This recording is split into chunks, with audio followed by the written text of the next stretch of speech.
25 to 5, hard to believe it's Friday already, and that means, of course, Luke Smith from Envision Financial is in the studio with me. It has gone quickly, hasn't it? It You were has. here just the other day. Yeah, that's right, it was just the other day. It's every other day's Friday at the moment. I don't know what it is, but I'd rather be sitting in here today than standing out in that wind. It is a bit breezy today, and I think over the weekend there's going to be a bit of rain as well, so Yeah, a good weekend to stay home and hide underneath the covers, I think. I don't know. I agree with you totally. Absolutely. I know this is going to sound a little bit premature, but today's topic is maximising tax deductions before June 30. But before you start thinking, hang on, we're nowhere near the end of the financial year, let me remind you today is the first day of the final quarter of the financial year. So we're inside the last 3 months now, and some of the things you need to do before the end of the financial year sometimes take a little bit of thought and planning and a little bit of time.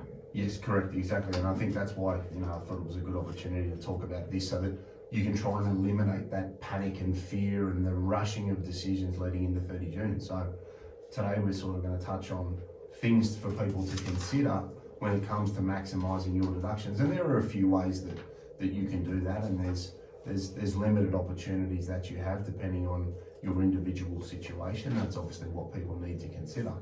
But it's really then about saying, okay, what can I do about the deductions? One, maximising your tax deductions to super are a great way to lower your taxable income. Now, when I say maximise deductions, ultimately what we're trying to achieve here is limiting the amount of unnecessary income tax that we pay, and that could include capital gains tax on the sale of assets. So why should people, when I say why should people be thinking about it, we want to try and lower our income tax. We all need to pay some, but let's not pay any more than we need to. We can do that by taking advantage of the concessional superannuation limit, and that's just a fancy way of saying $27,500 is the most you can put into super. What you get from your employer will count towards that limit. Yes. And we call the difference between the limit and what you get from work as your cap space. Now, you could salary sacrifice to meet your cap space if you have time. With April, May and June to go, you may not get a year's worth of cap space in there. Or you can make a personal contribution where you use your own money and put that into superannuation and then claim a tax deduction for 100% of that money in exactly the same way as if you'd salary sacrificed an amount every fortnight or every month through your employer. So they are the ways that you can get money into superannuation and claim a tax deduction, which if your marginal tax rate is more than 15%, you're getting a tax benefit. So let's have a look at a quick example. I earn $100,000 working as a bricklayer, and my tax rate on a large portion of my income is going to be 34%. If I put $10,000 into superannuation, I will pay 15% on that money. If I receive that $10,000 as salary, it's very likely that I will pay 34% on that money. So by putting $10,000 of your own money or salary sacrificing your wages to super, you're actually saving 19% plus an amendment to the amount of Medicare that you have to pay. So that's what we're touching on today, is ways that you can lower your taxable income, but also then try and limit potentially the capital gains tax on the sale of a property. Let's say you sold an investment property this year and you've got $100,000 of capital gains that gets added to your income. Yeah. A way to reduce that, because ultimately capital gains tax is just income tax another way. If you make a contribution to super, you could use your cap space for this year up to $27,500. But then remember, we've also got those bring forward provisions that we could use. And that means the cap space that we haven't used when the limit was $25,000 in the 18-19 financial year, we can use that space, 19-20, 2021. So you need to look back and say, did I reach the limit in previous financial years? Where your superannuation balance at the start of the year is less than $500,000, you can go back to the 18-19 financial year and get that space and bring it forwards. And 19-20, get that space and bring it forwards. So that could be a great strategy for you if you've sold a lumpy asset like a unit or a house or something that's triggered capital gains tax. You could put in multiple years of contributions that you haven't utilised in that 1 year and reduce the amount of potential tax you pay on the sale of an investment property. So that's a very, very handy one. Another reason why we're talking about it now and not on the 1st of June is you may want to start a pension. Here's another example. Let's say I'm 60 years of age and I start a transition to retirement pension from my accumulated superannuation. I could start a pension and take $20,000 out, tax-free. I could then, up to the limit of $27,500, I could put in that same money that's come out into another super fund and claim 100% of that as a tax deduction. So, whilst it sounds silly, I had an instance this week for a lady who was 65. She hadn't used her cap space in previous years. She was eligible for a $50,000 tax deduction. That resulted in her being $10,300 better off, which we actually worked out would pay 14 weeks of her rent. Wow. So it made a really, really big difference. And sometimes when you get to do these things and you can see the real life benefit of just explaining to somebody a strategy that they just didn't know existed, that's the real value of being able to help people, or someone reaching out and getting help to try and get themselves in a better position. So there are lots of ways to minimise your tax. There's lots of ways to create tax deductions, and there's lots of ways to fund it. Part of it could be savings. Part of it could be an offset account on your house. Part of it could be starting a pension, taking the money out and then putting it back into another account. There are lots of ways that you may be able to fund a deduction that you've just not thought about. Yeah, and you've spoken in the past about a neat little trick where you might hold some shares, for example, that are currently worth a little bit less than when you bought them, but you can sell them today, buy them back again tomorrow at the same price. You've crystallised a capital loss that can then be balanced against other capital gains. Yeah, that's right. And, you know, again, speak to your accountant about doing this, because the ATO are, you know, they don't want to think that you're doing things just for tax purposes. You know, so talk to your trusted advisor, primarily your accountant, about these sorts of things. But that's right. You could sell an asset and then make a contribution to super and potentially buy it back. If you want to hold something long term in a pension, we've talked about pensions in other episodes where everything inside them is tax free.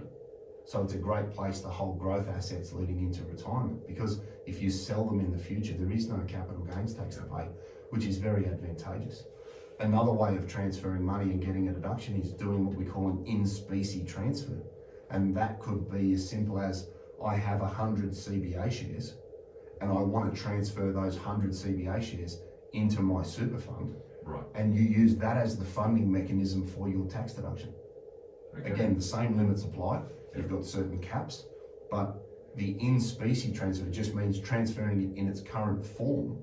So the CBA shares you may have in your own name get transferred into your self-managed super fund or your personal super fund, and you claim a tax deduction for the money going in, which is another way of funding a deduction without having the cash sitting in the bank. Okay. And of course, it's still 3 months to go until the end of the financial year, but I suppose it is time to start thinking about, if you're planning to sell some assets at some time, you need to start thinking about, well, do I want to sell it before June 30 or do I want to sell it after June 30 to delay the tax implications of that?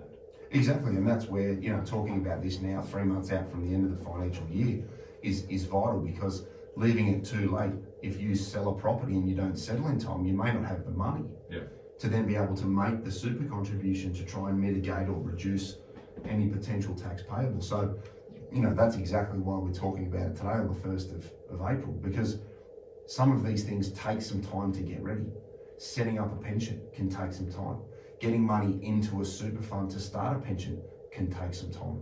The paperwork and all of the admin requirements to roll together 3 or 4 super funds to then take as much pension as possible can take time. So thinking about getting the ball rolling now and trusting or talking with your trusted advisor, primarily your accountant, to say, well, if I do sell this place before June, what sort of capital gain am I looking at? Because you don't want to sell something and not understand the implications. But it can also take some time to set up the vehicles that you're going to use to then maximise your deductions. Now, you mentioned talk to your trusted advisor, and then you say that's your accountant in this case. Mm. You're a financial planner, Mm. and that's not the same thing as an accountant. But Correct. you do work hand in hand, don't you? And so Yeah, look, very much so. I've got a question here. You know, I might talk to my accountant once a year, but how often should I talk to my financial planner? Once a year? Once a quarter? What should I do? Well, I make a running joke that I haven't turned my phone off since 2017, and I've got plenty of clients that test that theory at all hours of the day and night, which I'm totally cool with. It really comes down to your situation. Yeah. I think if you're going to make significant decisions like transferring assets, starting pensions, maximising deductions, an engaged relationship with clients is always very, very important, because over time you get to know what they're doing, you know what they've got, you know what they're thinking about doing, because, you know, I see clients once or twice a year, and that's regular as clockwork, and that's a must. You know, that for me is not negotiable, because that's the best way for us to stay across your situation and how things evolve and the things that you need. If you don't have somebody and you are talking to your accountant, then, you know, they're a great portal, because you've got to go and get your tax done, and depending on the complexity of your situation, I would advise anybody to talk to their accountant or their advisor before doing anything, just so that you don't go and do something sheerly by accident. Yeah. Like the number of times people have walked into me and said, "Oh, I bought a property on the weekend, I'm going to put it into my super fund." No, you're not. Mm-hmm.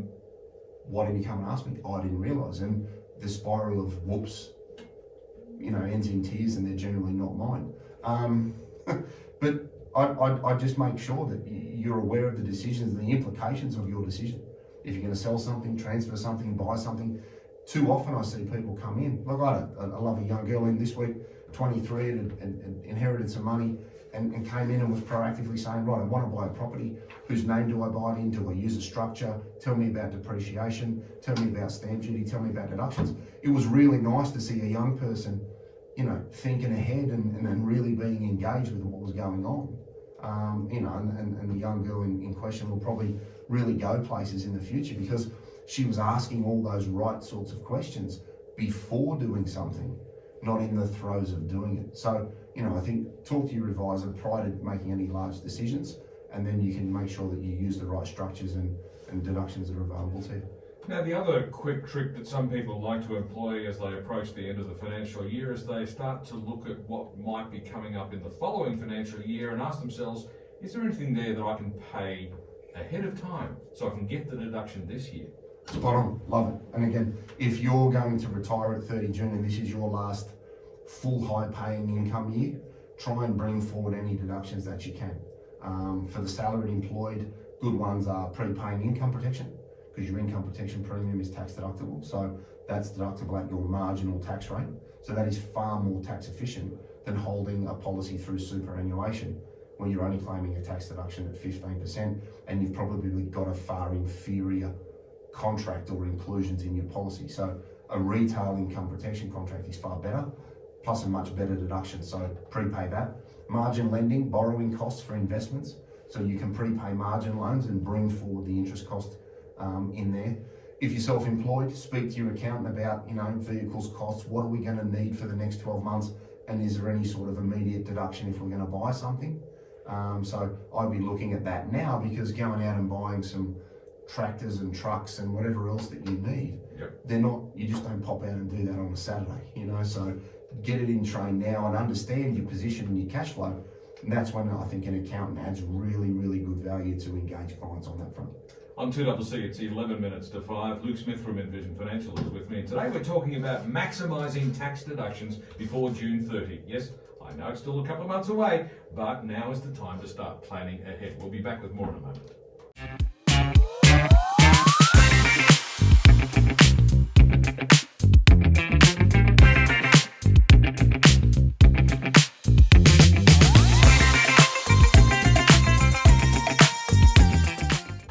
Minutes to 5 on 2CC. It's a Friday afternoon, and we're talking money with Luke Smith from Envision Financial. And today we're maximising our tax deductions before June 30. What's that I hear you say? It's not June 30 yet. No, it's not, but you need to plan ahead. So, Luke, can you tell me what are the key things we should remember when we're maximising our deductions? Yeah, well, again, the first one I've got here on the list is if you're early, you're never late. And I think this is a great example of things can take a little bit longer than you realise to get organised. Some things may be out of your control. You may need to sell a property, you may need to sell assets, you may have a dip in a market and you may want to wait until it recovers. So think about it now, don't leave it to the end of the year, because superannuation contributions must be cleared funds before 30 June. If the transfer's in the air and it lands on the 1st of July, then you've done next year's contributions and missed out this year. So, be prepared, get ready, get it sorted. Check with your advisor, whether that's your planner, your accountant, whoever it is that you engage to help you with the suitability of things. Just make sure that what you want to do is there, because you may not be aware of the bring forward rules. You may not be aware of the non-concessional rules, the deductible rules, what salary sacrifice is, how it works, etc., etc. So just get a handle on what you need and make sure that you have access to the money that you want to use. Now, that could be an offset account, that could be a pension account, that could be an account-based pension, that could be a transition to retirement pension, it could be borrowing money from mum to put it in to then give it back to her when you get your increased refund. Yeah. You can even use your own superannuation capital if you're over 65, pull the money out and put it straight back in the same fund and get a tax deduction. So there are lots of ways that you may be able to take advantage of deductions, and you have the funding mechanism available to you, you just don't realise. That I can't stress enough. Don't get upset because you don't know, because you never asked. Someone says regularly, you don't know what you don't know, and I think that's where it came from. Well, that's an interesting point. You don't know what you don't know, so that's absolutely right. But if you don't know what you don't know, how do you know what the right question is? Well, how do I even know I need to ask you about something I don't know about? You should know enough to get some help, and the person that you're talking to should be able to dig that out of you by asking the right questions. I'd also consider the tax implications of selling assets. Yes. Am I going to sell something this year, next year? What's my marginal tax rate? What am I earning? And how much of that tax can I offset? Get your paperwork right, okay? If you put money into superannuation using your own capital, you need to complete a notice of intent. No form, no deduction. No form, no deduction. I can't stress that one enough. And think outside the box. And the other thing I'd also say is, look, do what's right for you. It used to be keeping up with the Smiths and the Joneses. Well, now it's keeping up with the Haskins and the Keebers and the Thomases. But do what's right for you. Understand what you need to maximise your position. Don't just do what your friends are doing, because they may have completely different issues to address. So understand what you need. Be prepared for what you need to do. Be proactive and get it done well before 30 June. And then you know that you can have everything in a timely manner with no panics, and you don't miss out on tax deductions, which ultimately means saving money. Yep, it always pays to plan ahead, or as the Boy Scouts would say, be prepared. There you go. So there you go. Or as Luke Smith would say, if you're early, you're never late, which is a classic. Love it. We're at that point, Luke, where we must say, where can listeners get more information? Yep. So if you're unsure, 6260-4749. Give the girls a ring. I think we might have some spots free before June. If not, we'll make some. Envisionfinancial.com.au, that's Envision with an E. We've got the Knowledge Centre there. It's a free resource that people can register and use.